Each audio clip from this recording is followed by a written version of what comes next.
Uh, what up, though? We back. Stream for the unseen, man. As I'm a little under the weather today, so this probably won't be that long of a show. But as is customary for this show, we're going to talk about something while people begin to come into it. And the thing I wanted to talk about today was progression. Because ain't that what it all is about? You feel me? Like, sure, everybody wants to do music, want to do everything so that they can get the money, the fame, and all that. But all the money and the fame is all just a product of your progression. And there's multiple different ways to go about this progression. Like monetarily progression, like how you can start out with $0 and then find a way to flip it to one, then that one turns into two, then that two turns into 10, and so on. But yet, the progression that is maybe the most important for me, at least, is the progression in your skill set, the progression in the things that you love to do, so that you can continue to get better. And from there, doors open up for you to get that money to flip in all of this. But sadly, people mess this up because people believe that it's all about the money, and money can cause you to stop something that could have been progressing to a super successful level. It's like this weekend, well, a little bit under the weather. Like I did 4 shows back to back to back, 4 shows in 2 days. So I'm just not feeling up to it right now. But yet, by doing this, it opened my eyes to a bunch of things because there was two DJs that was used for both of these, for all 4 of these shows, pretty much. And one DJ, he pretty much just gives you a show based on the amount of money that he's going to get back. Like if he's getting paid $100, he's going to give you $100 worth of a show, and it's not going to be that good. You feel me? But if somebody comes over the top and offers him $250, he might just go ahead and say, you know what? I'm not going to do this $100 show. Mess up his name all the way around, go do the $250 show and try to put his all in it. And people do whatever they want to do on how they want to eat. That's his whole mentality. It's all cool with me. I don't care. But I recognize you're sabotaging your progression. As the second DJ, which is my homie, of which what he does is he tries to take care of the money situation before, after, or whatever, but he's on that stage. He's on that stage for himself. He's trying to top previous engagements that he did. And it doesn't matter if there's 30 people in that crowd or multiple thousand people in that crowd, in which I've seen him rock both. What up, cool guy? What's good with you, bro? But the thing about it is, that's how he continued to climb, and his progression is way higher than the first DJ.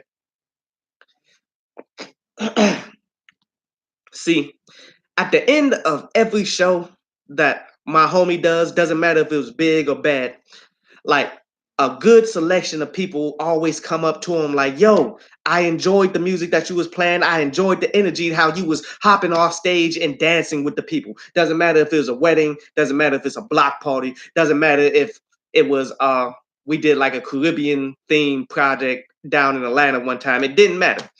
He puts in his all, and because of that, he gets additional work. While the original DJ that I was talking about, he doesn't get that additional work ever. And it could be a product of the fact that he's not as skilled, that his progression isn't like all as that. But for the most part, it's because he doesn't put in the effort. He doesn't put in the time to progress. So he sabotages his progression from the top because he wants to get paid, when it has to be about you. You have to try to outdo yourself. Like, look at me when it comes to these videos. If I was solely basing these videos based on how much money I'm getting, I probably would have quit like 5 years ago on the real.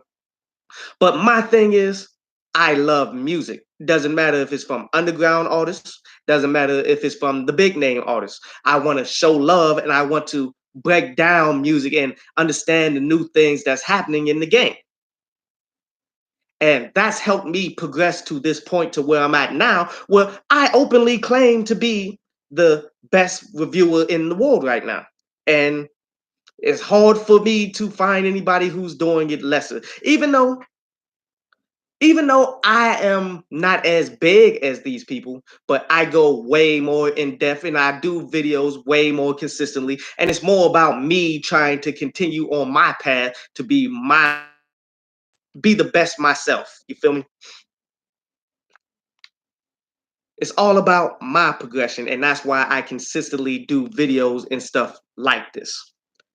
But sadly, most people, they here today, gone tomorrow, because it's all about the money. And that's why I really enjoy listening to underground rappers and stuff too, because every so often, like once every blue moon, maybe 3, 4 years, I'll come across an artist that I came across a long time ago. And way back when the music was maybe bad, maybe it was I at best, I really wasn't rocking with it. But then I come across them again years later and I see, oh, this dude that stepped it all the way up. He's been progressing all of this time that I haven't heard or seen him do anything, but he's actually been putting in the work, and that's what I love to see the most. And the reason why I'm bringing this up is because I came across somebody who did that recently, man, and which is always a breath of fresh air, and I love it when that happens. And the guy's name, his name is Stephen Darnell. Project that he released recently, Rise of Stilo Green, in which I respect the work ethic. I respected the music, man. He's definitely a guy that I would recommend you guys to go out there and peep out that project, man. Support him because he seems to be a super down to earth dude, and he puts in the work to become better. And it's tough to say, oh, if you stay on this path, then you're going to be great by 5, 10 years. It doesn't work like that. But all I can tell you is he's putting in the work to become better. And who knows where it's going to take him. I'm proud of him on where he's at right now. But that's today's article, you feel me? As you probably all have seen through the cover art of this show, we're going to be talking about the hip hop coons, man. And the reason being is because a lot of like these individuals, like I don't forget anything. You feel me? When these individuals be out here cooning and all that stuff, and then they pop right back up and they try to pretend like they was on black people's side and all of this stuff.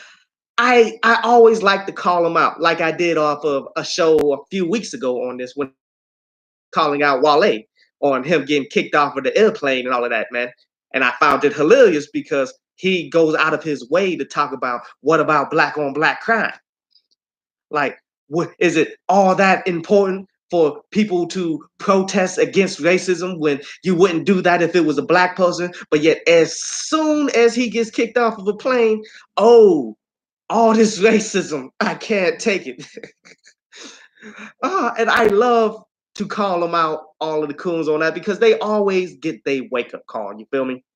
All of the coons eventually, all that buck dancing and talking all this what about black on black crime and all of this nonsense, eventually the racism catches up to them. And as long as you remember that they was cooning, you can laugh it off because they really aren't part of the culture that needs to be in place for all success as people here in America.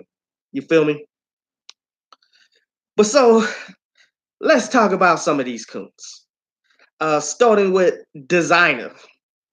If you guys remember, Designer, way back when, he he did a video for it was like a promotional video for Vogue, where they had him come in and it looked like a slave auction, where he walked in dressed with his shirt, with his no shirt on or whatever. He had like just a dress shirt, and it was just a group of white people around, like, yeah, come here, boy. Let me touch you, boy, just to make sure that you good, boy. Like it felt like a straight up slave auction. And he went in there and was just doing his self where he's super hype, and which that's just his style. But yet, when you do that in collaboration with something that feels like a slave auction, you come off as seeming like the biggest coon there ever was. But that ain't the only time where he did a little bit of cooning. Like he was in a interview with the Breakfast Club where Charlemagne hit him with a curveball, like was giving him a whole bunch of just light comments or whatever. But then he asked him, uh, "How do you feel about Jeff Sessions tightening the grip on drug sentences and such?" And Designer hit him with, "Man, I don't know. I'm not trying to say that I don't be paying attention, but I don't be like that. Ain't really me." What up, dog? Enigma? I mean, Charlemagne has some soft shoe cooning moments. I'm not going to deny that, but there are moments where he represents for the culture. Like he's on the fence, and until he jumps completely on the other side of the fence, I'll give him the benefit of the doubt right now. But so Designer, who has been doing a bunch of cooning consistently over the years, he was on the airplane just like Wale. I think it was Scandinavian airline or something like that. Yes, the Scandinavian airline where they kicked him off the joint. And the first thing he did was hop online like, "Man, this is racism." Like, oh, now you want to pay attention to racism. Now you see it for what it is, even though you couldn't recognize it before. You couldn't say or speak out about it until it happened to you.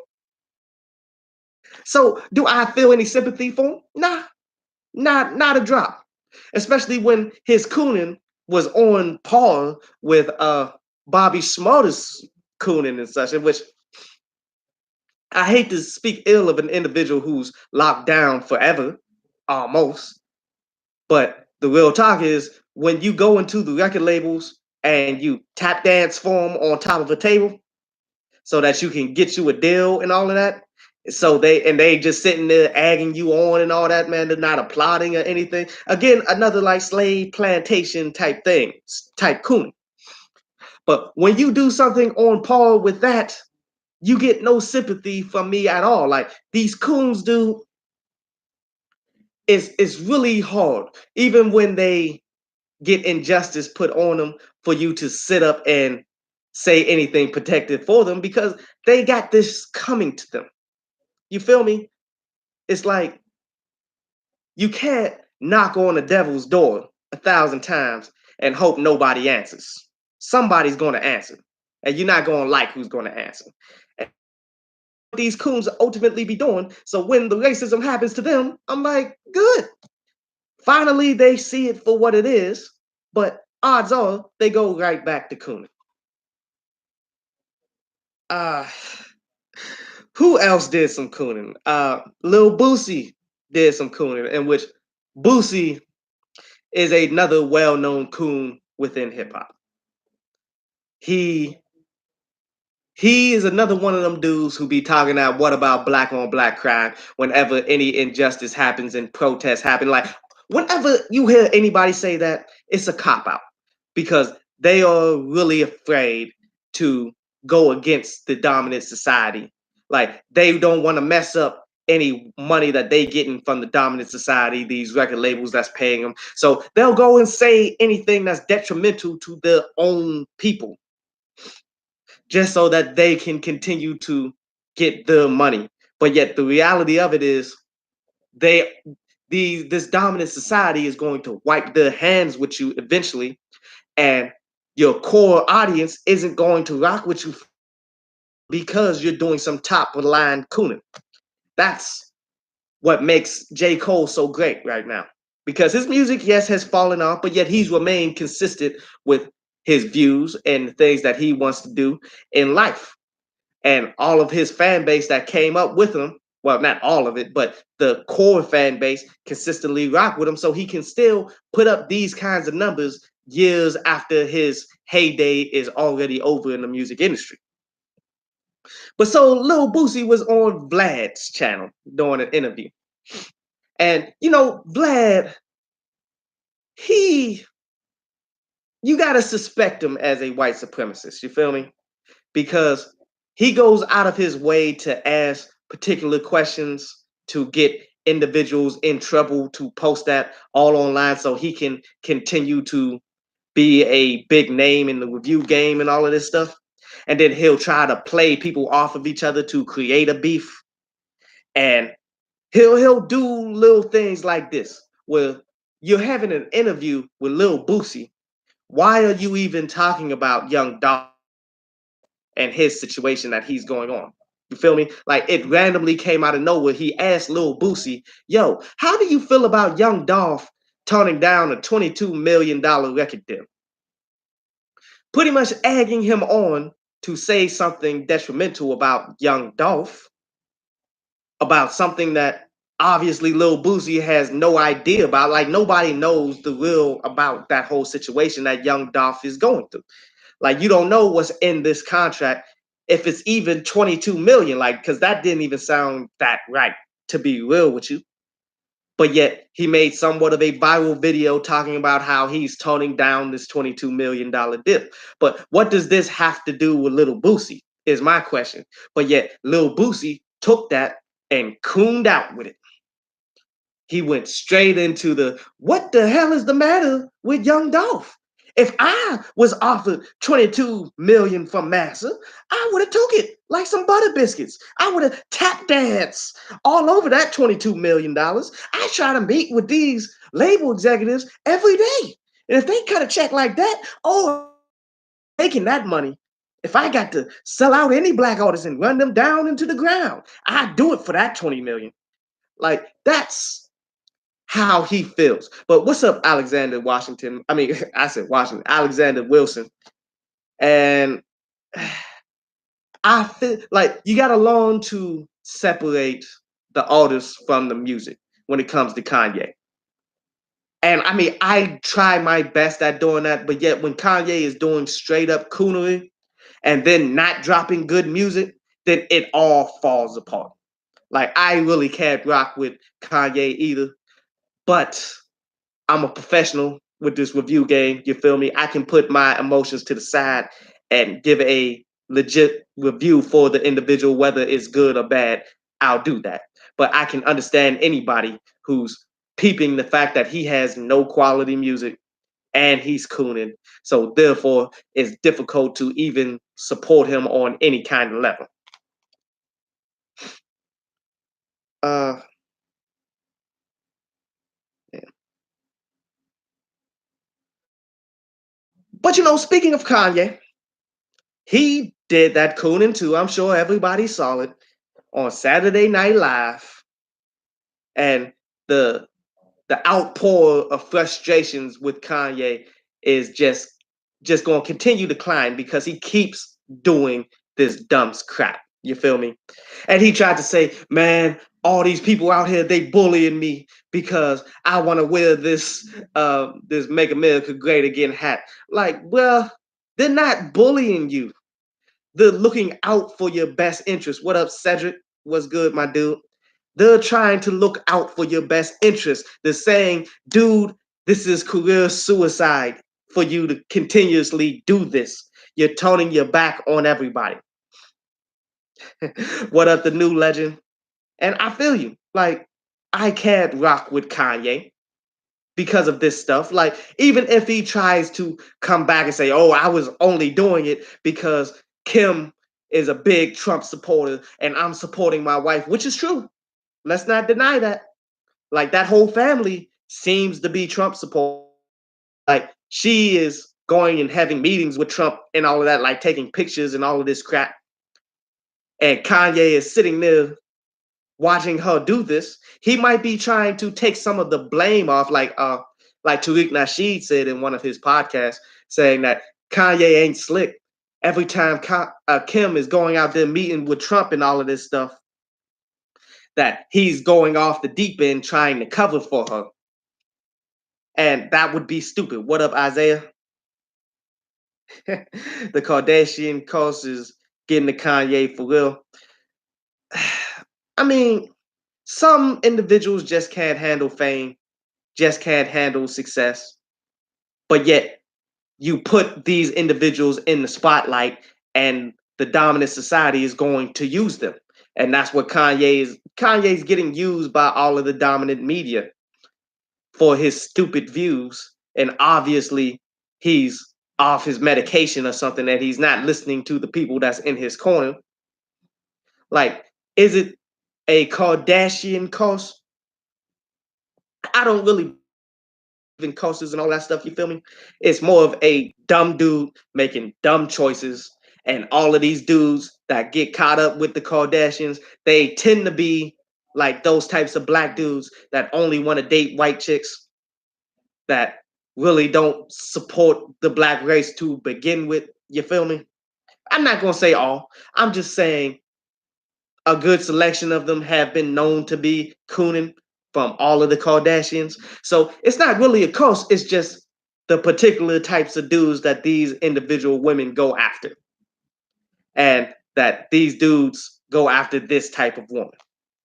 It's the it's the fundamental end of coons enjoying white women.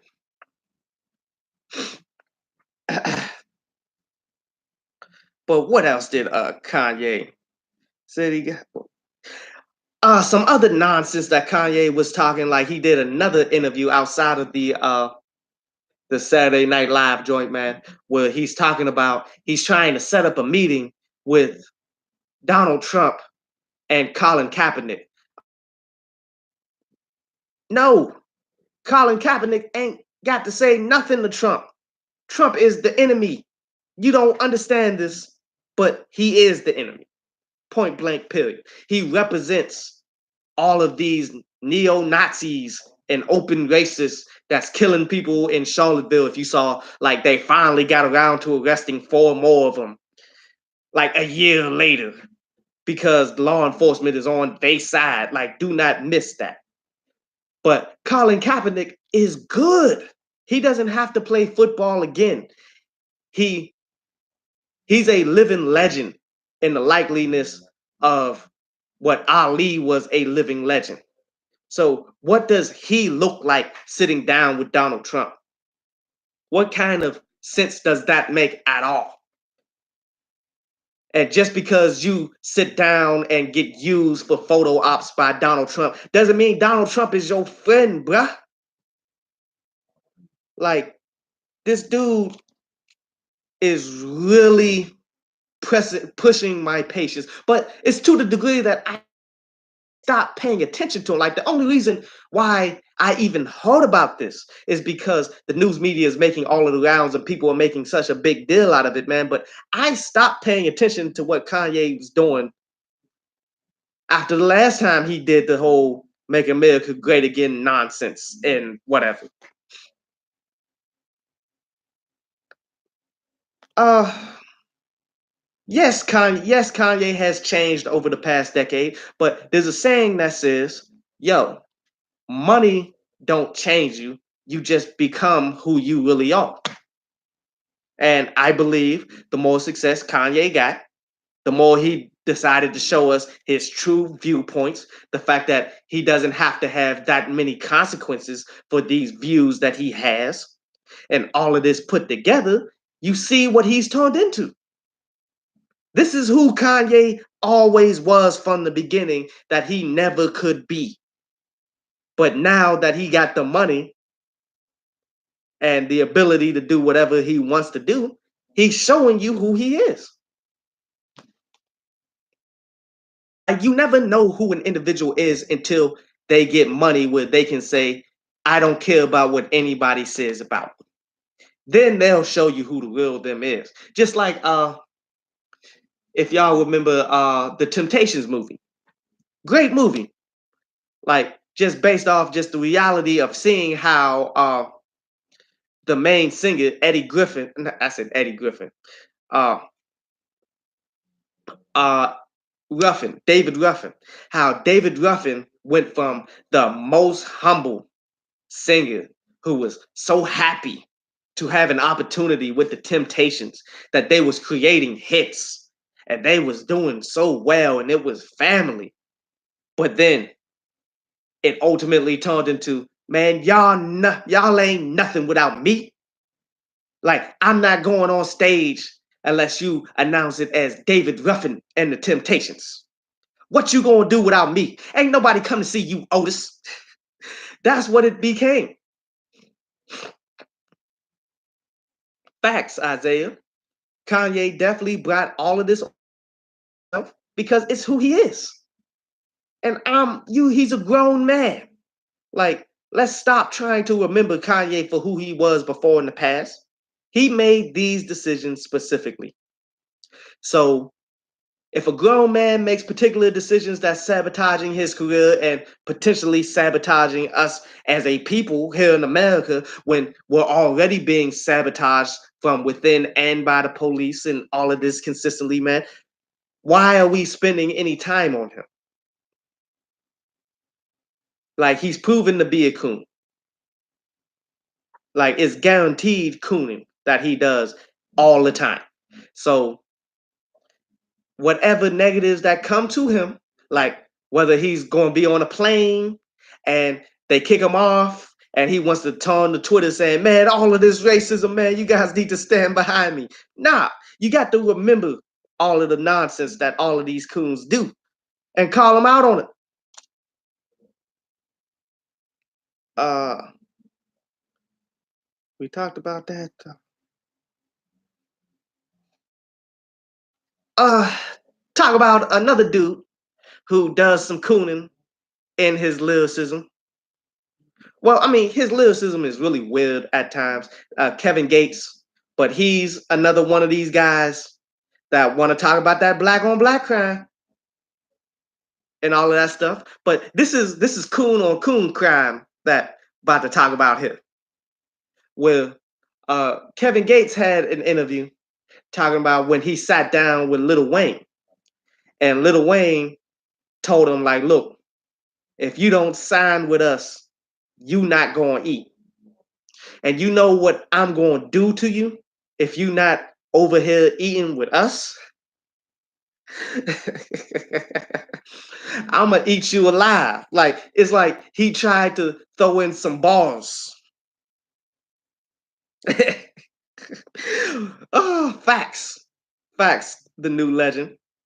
Like Kevin Gates, he says a lot of super weird stuff that I just can't get behind. Like when he's rapping in songs saying, oh, how a gangbanger goes down and he ends up getting raped by his homies that's like part of the same gang and all of that. Like, do you have any like reference to this? Like, this is not something that you could have just thought of off the top of your head, bro. Like, did this happen to you? And honestly, I'm not touching none of this stuff that Kevin Gates be saying in his lyrics and stuff, dude. Which is maybe one of the reasons why I've been rather hesitant with reviewing the new Kevin Gates like EP or something that came out.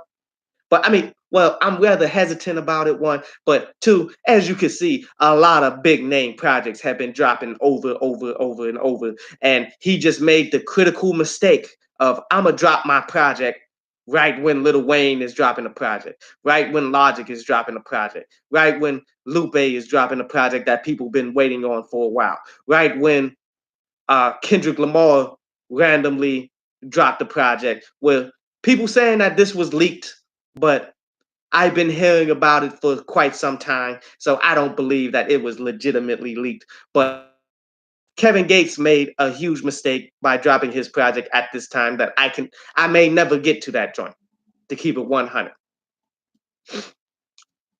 Uh, but for Kevin Gates to come out saying, "Yeah, man, this was one of the scariest moments of my life," like Lil Wayne telling you if you don't sign with me, I'm going to blackball you. That scares you. And you supposed to be quote unquote from the streets. This is the most scariest moment. Like he tried to cover it up, saying stuff like, well, I'm from the streets and all that, man. So, I said, you know what? Forget what he say. I'm gonna go ahead and do me. But for you to openly admit to the fact that Lil Wayne struck fear to your heart because he said that you not gonna eat anywhere else but with him. Like, come on, bro. But Kevin Gates is straight up coon, and Lil Wayne straight up coon. They both be talking that black on black crime stuff in they lyrics and go a little to the left. So I find this whole conversation that they were really comical, bro. Like real top. Uh but that's all I wanted to talk about, Coon. Coon side of Jerry Rice eating butter biscuits. Speak of that, Isaiah. I definitely did press up like a T like I made a design for like a bunch of coons from Jerry Rice to Kanye to Lil Wayne. I made a whole T-shirt about that joke, man. And it's kind of dope. It's just I got like this dude that my homie rocks with, and this dude didn't want to give me a decent price. And I'm like, I can invest the money to press it up myself. But then I'm like, I don't. I got a bunch of other businesses that I'm operating with. Like that's something that's on the back burner. But it's funny that you would say something like that. But all of these coons, man, it's really you really see that the music industry knows how to pick them. They specifically go out of their way to find people that's going to coon out the highest level in order for them to even get the cosign to be able to release a record under them. Yes, there are certain people that don't do it and they fight their way up and they build up their audience to the fact that record labels have to respect them, like guys like Nipsey Hussle, where Nipsey Hussle was the hottest rapper for a very long time that changed the music industry, but he didn't get a deal, not a partnership deal, not the type of deal that he wanted, that he should have got as the hottest artist out there. You feel me? But yet, a bunch of these white artists consistently got him, and Macklemore and Mac Miller, may he rest in peace, and a bunch of them. They got the advantages, but yet the Coons, though, they recognize a coon is just going to take whatever we give them. So we're going to give all of the coons just 360 deals. And the guys who deserve the types of deals that the amount of money that they're making demands, we're going to just step to the side on that one. Like that's how the music industry overtly works these days. It's catering to a bunch of coons that's going to take any white massa throws like the scraps off the table that they throw on the ground. The coons that's eating those up. That's the types of individuals that you see getting the promotion all the time in the music industry. But enough about the coons. Let's talk about something real. As T.I. was on the Everyday Struggle, I think. Well, I don't really watch the Everyday Struggle like that no more. Like it's run its course for me, to be real. Like DJ Academics is the one who's trying to hold it down, and DJ Academics is terrible. But T.I. up on there was breaking down some knowledge that people need to hear, as he's talking about how he got a actual they call it a D and P distribution, like partnership deal. Where what T.I. broke it down to being was a split 75-25, where he's getting 75 and he's paying the record labels for the promotions with a like straight up fee, as he's doing all of this for the upcoming Dime Trap album. Sean, well, the Dime Trap album is coming out on Thursday, I believe. It's probably going to be leaked out Thursday night. I'll probably be reviewing that for this week. Not entirely sure, but that is pretty important. Like, how long did T.I. have to go before he could get such a partnership deal? And the fact that he has to pay for the promotion that the record labels offer, because it's very important to do that. Now, this is the same kind of deal that Macklemore got, but I'm not entirely sure if Macklemore is actually paying the record labels to promote. Like that I would that's something that would have to come out later. You feel me? But it is what it is. Charlemagne is trash. uh, but T.I. getting a distribution deal like this right now is good for him. Like I love that. Like T.I. living legend. And that's not a pun because he had the album. But he definitely was deserving of this a long time ago. But I don't know anything about you. You never know about anybody's deal structures because one, when they do these interviews, they usually are lying about it. Two, a lot of cases they just sign it without knowing what it is. Three, for the most part, these people are the getting the 360 deals just off the rip. Like they're not allowing anybody to get anything other than that, especially if you're a new artist. But I'm happy Ti got this deal. And I'm happy to see him continually pushing forward and actually teaching people that you can get this deal. Especially if you hot in the game, man, you don't have to accept the butter biscuits that the labels come at you directly. As long as you, if there's a Young Thug feature, I ain't listening to the Ti album. There may be a Young Thug feature. Who knows? But as long as Ti give me like a few solid songs, man, which Ti has consistently been known to do, at least. Now, I do feel as though Ti is another one of the rappers that's past his prime. That this project probably won't be that great, but if he can deliver one or two super dope songs that I'm gonna consistently listen to, I'm gonna be all for it. Like I'll throw those on my playlist and I'm gonna continue to rock with it. But I ain't gonna throw it under the bus just because Young Thug is on one track. Oh shit, man. Excuse me, bro. Like not feeling up to I'm under the weather for those of you who just came into the show, man. Like over the weekend, I did 4 shows in 2 days on 2 hours rest. And it finally caught up to me on Monday. But you know, I'm still trying to force through it. Like that's why this show right here ain't gonna be that long. But I am anticipating that Ti album, man. Dime track is gonna be pretty cool. I hope.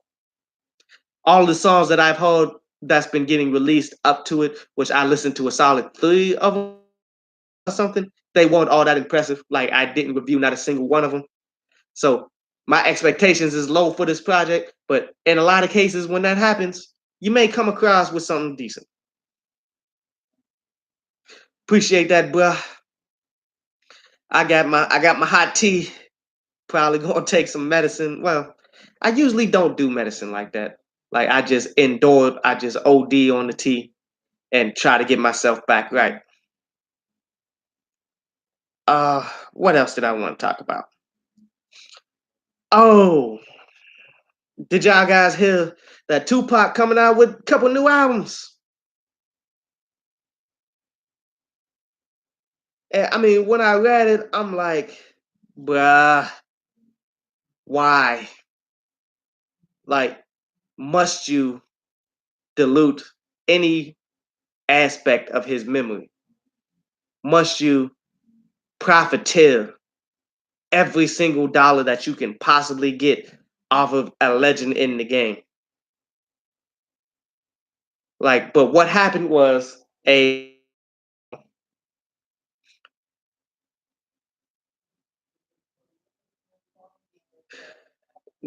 for real, dog Enigma, he's dead. Obviously, he's dead, but he's coming out with 2 new albums, if not 3. They left it open. They saying that it could be potentially 3 albums that's coming out because Death Row got paid. Death Row, the catalog for Death Row, got bought by a company called Entertainment One. Now, Entertainment One is pretty much owned by Koch. If you guys remember Koch, the record label that, like, that was the record label years ago where all of the bigger name artists that weren't getting the promotion in the majors no more, they would go to Koch, and Koch was a mid major, and they'll release a project, and it'll do a little something, but it won't have like people wouldn't recognize it as an actual album from these people. But so this company bought up the whole catalog of Death Row, and there's still some unreleased music that hasn't been raped by the major labels and stuff that they're going to throw together. And My thing is, there's probably a good reason why they haven't touched 2 albums and a half worth of material from Tupac. It's probably recorded like the crappiest ever.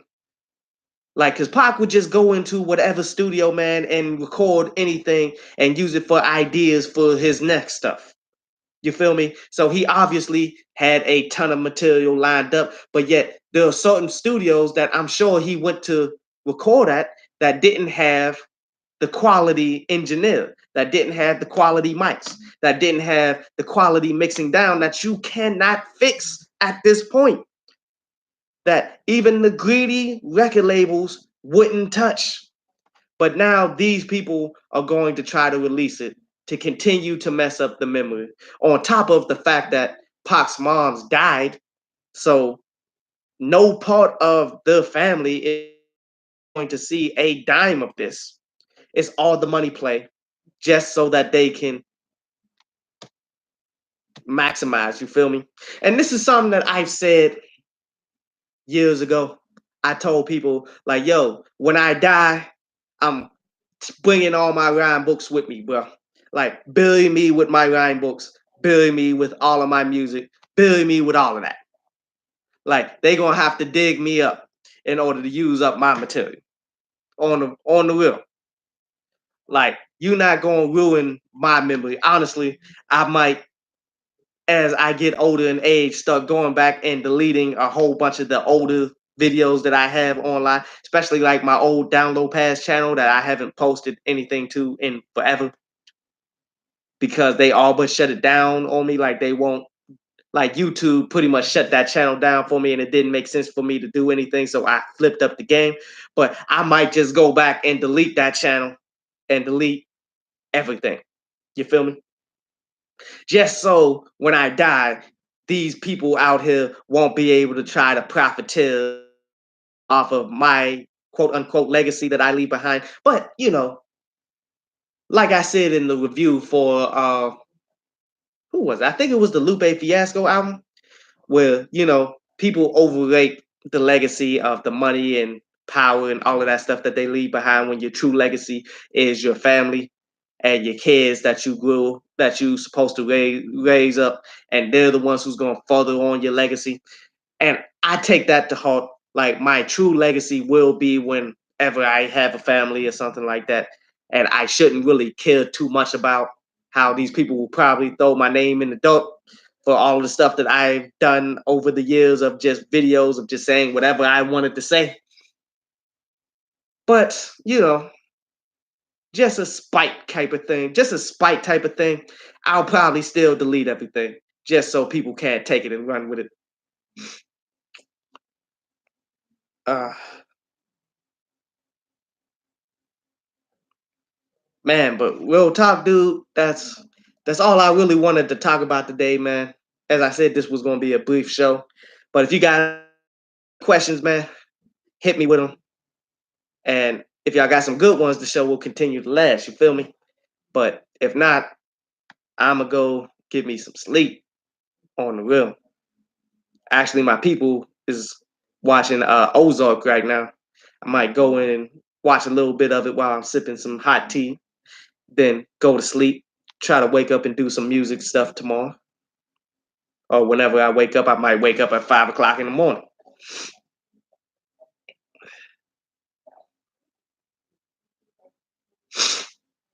Oh, man.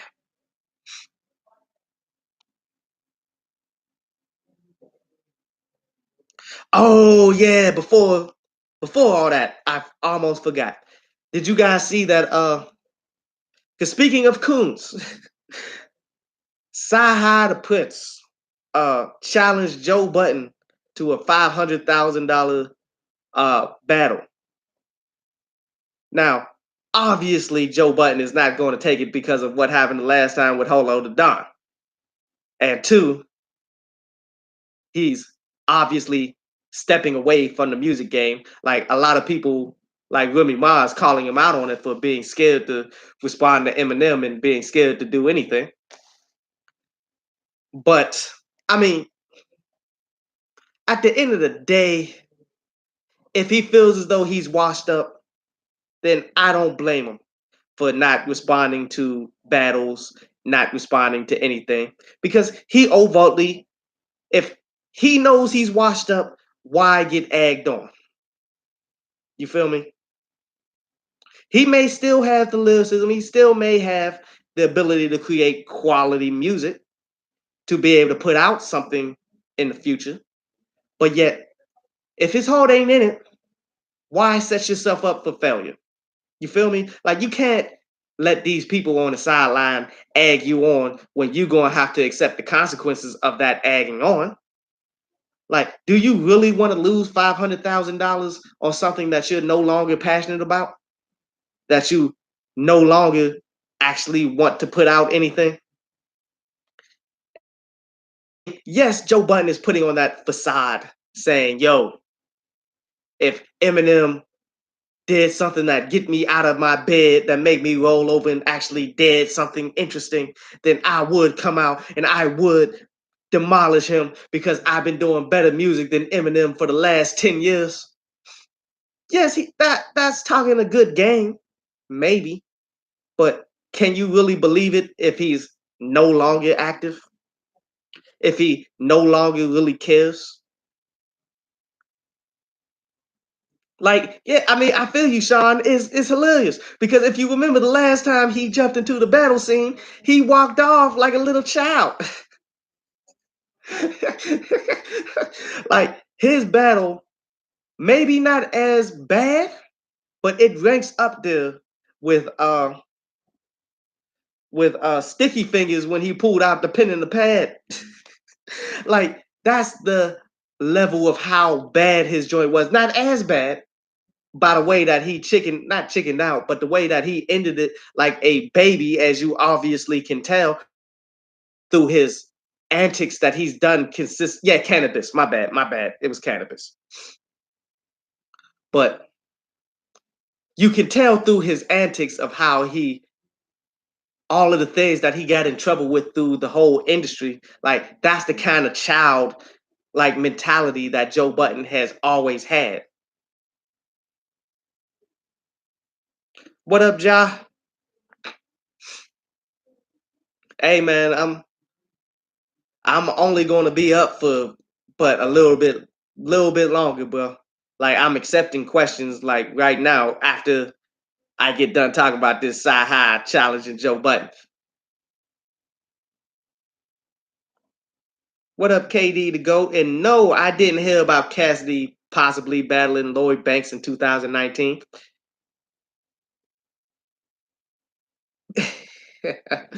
Like, and honestly, that would be interesting. Now, I mean, Cassidy, I think Cassidy still got balls. It's just he's not creative balls anymore. He got his one formula on how he spits balls. And he just does it in the same manner, but he just plugs in different things. But with that in mind, I think his balls are better than Banks to a degree, to a strong degree, especially when it comes to dissing and all of that stuff.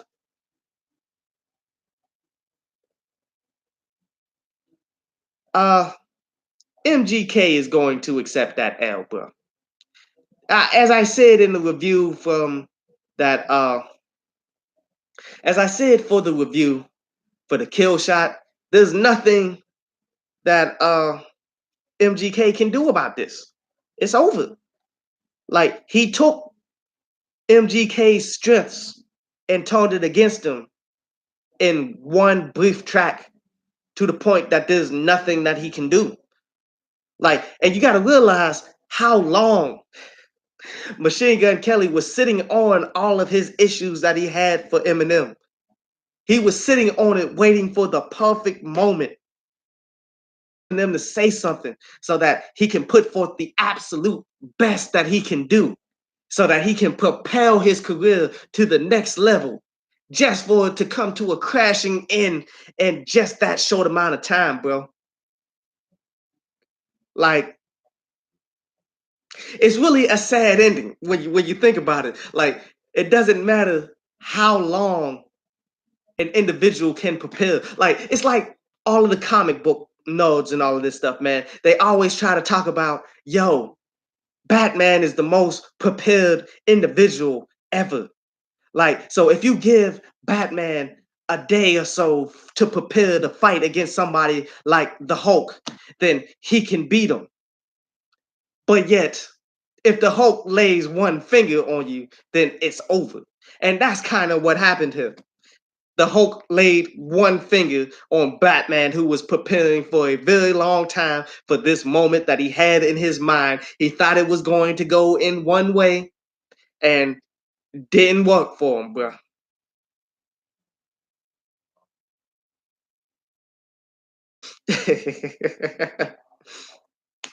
uh, but I feel you, Dog Enigma. Like Cassidy will wash Banks. But I mean, I'm not going to completely, like, I'm not going to completely disregard Banks, though, because even Mike Tyson got beat by Buster Douglas, dog. So if he steps into the arena, he got a chance. And that's a good question. Is Banks even still rapping? But I mean, no, he did come out with a project a minute ago. It was it last year he came out with a project and he came out saying that he's walking away. But I mean, that's real facts though. Like, there's always a chance for an upset. That's all I'm saying. And am I saying that it would be a Buster Douglas type upset if Banks was able to defeat Cassidy? Probably. Like, and I don't want to clown him like that, but probably because Cassidy got the pedigree, you dig? Even though Cassidy is another one of the artists that I feel as though is on the downside of his career, he still got balls. He still got enough balls to be able to take out another artist that's on the downside of his career that hasn't amounted to the same level and that he did.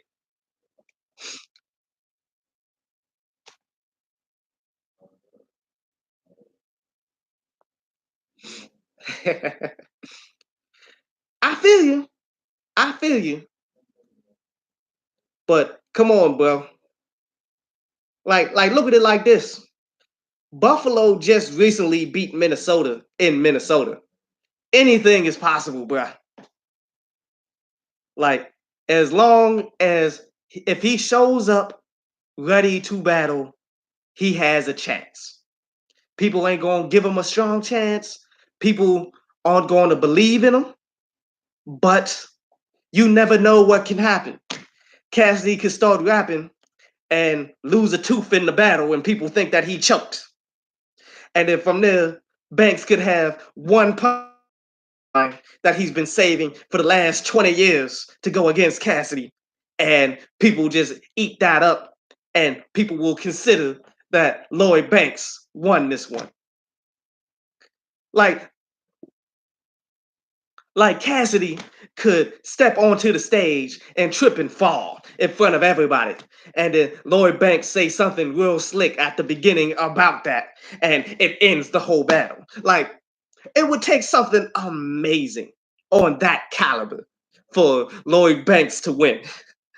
But is it not possible?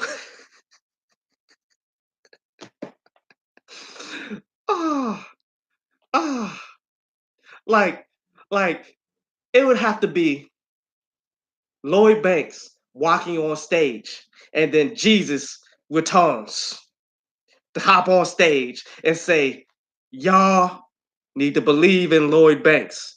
Anything that he says is the hottest punchline ever. That's what it's going to take for Lloyd Banks to win this. But could that not happen?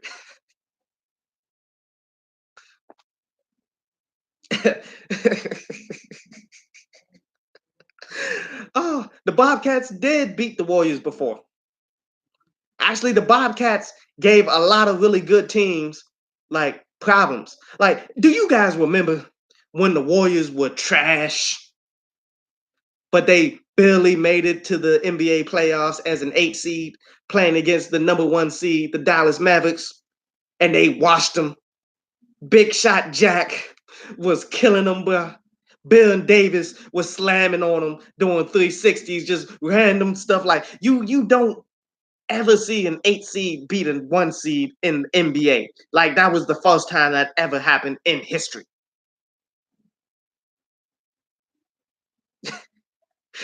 I don't know, bro.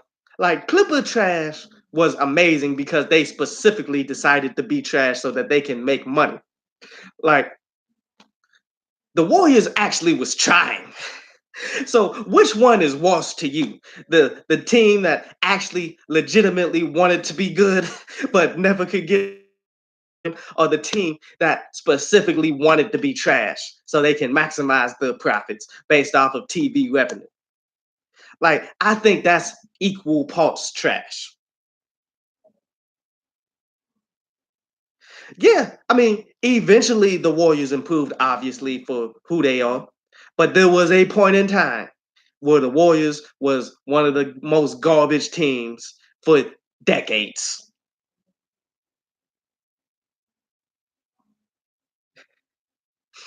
Like, I mean, but come on though. Like, what if Cassidy steps on stage and Lloyd Banks comes in and Lloyd Banks spits a garbage boss, and then somebody walks on stage and shoots Cassidy? We only got one boss. So technically, your boy Banks would have won this one. I'm just giving you scenarios where Lloyd Banks can win.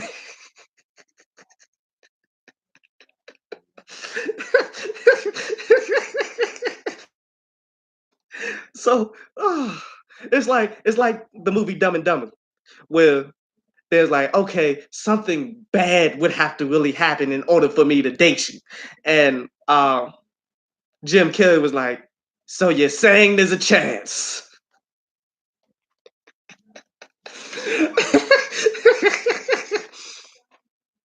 Like that really needs to be a meme. Somebody really need to like paste Lloyd Banks' face on Dumb and Dumber, say you're battling Cassidy and you have no chance of beating him. Like like Cassidy would have to die on the way. And then at the bottom, so you're saying there's a chance.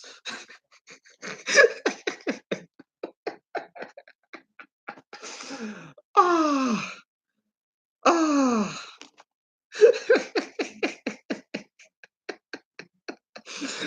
Oh. But indeed, players, man, I'm gonna go ahead and log off of this joint, man. Y'all have a good night. I'm gonna try to review some tomorrow. If nothing like entertaining drops, then it may just be the I was just talking about the Coon. It might be the Luca Brasi 3 or whatever project it is. But if something decent comes out or something that people ain't seen, it's gonna be that. Like I don't know if I really have the patience to deal with a Coon right now. But y'all be easy, man. Check y'all in a minute.